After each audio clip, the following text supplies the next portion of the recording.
السلام عليكم مشاهدي الاوفياء، اهلا وسهلا بكم، مرحبا بكم في هذا الفيديو. قبل ما تشاهدوا الفيديو ديروا واحد لايك فضلا منكم وجزاكم الله خيرا.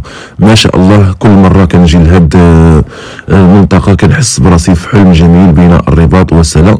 المنصه المائيه كتخطف الانفاس فوق واد ابي القراق، والاضواء كيتراقصوا على الماء بحال النجوم صغار مضويين في الارض. من جهه المسرح الكبير كيتوقف شامخ بحال الجوهره معماريه، ومن جهه اخرى برج محمد السادس كيزيد المشهد فخامه وهيبه. وفندق الدوليز مضوي بجماليه راقيه، وكأنك المكان كامل منتسق على نغمه وحده من الجمال والصفاء.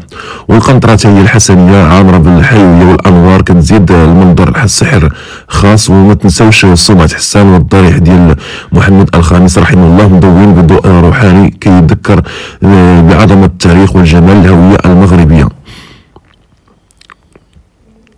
هذا المشهد كامل بين الأصالة والمعاصرة، بين الماضي العريق والمستقبل الزاهي. المكان كيعشق القلب قبل العين. كل خطوة كديروها في هذه المنطقة كتخليك توقف وتتأمل، كتسمع نغمة الماء وهدوء الليل والهواء النقي اللي جاي من المحيط كيعطي إحساس بالراحة والسكينة.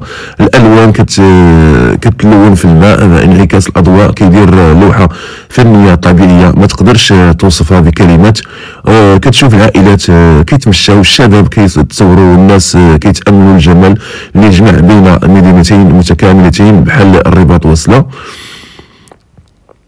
المنظر ما نقدرش نوصفه لكم من فوق المنصه المائيه على واد ابي القراق. فعلا كيخطف الانفاس، خصوصا ملي كتطلع على وتشوف القنطره الحسنيه مضويه والبرج الكبير كيعانق السماء، والصومعة حسان في الافق بحال شاهد تاريخي كيحكي قصه حضارات. ما تنساش الليل كيزيد المكان جاذبيه، والاضواء كتخلي كل شيء كيبان بحال لوحه من الجمال والسحر المغربي.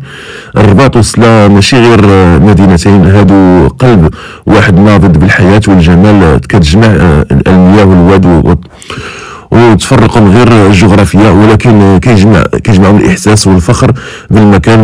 من يشوف هذا المنظر كيعرف علاش بلادنا زوينة وعلاش المغرب ديالنا فعلا جوهرة فوق الأرض. كنتمنى من الله أن يعجبكم هذا الفيديو ده، ما نطولش عليكم في الهضرة، نخليكم بالصمت بدون موسيقى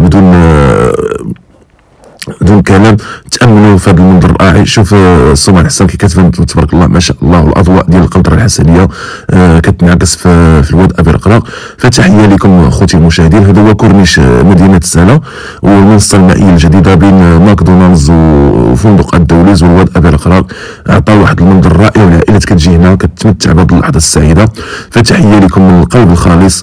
كنتمنى من الله ان يعجبكم الفيديو وديروا لنا شي لايك وشي اشتراك وشي بارطاج فضلا منكم، باش تخلونا تشجعونا باش نزيدوا نصمروا لكم مثل هذه الفيديوهات الرائعه. فتحيه لكم كبيره.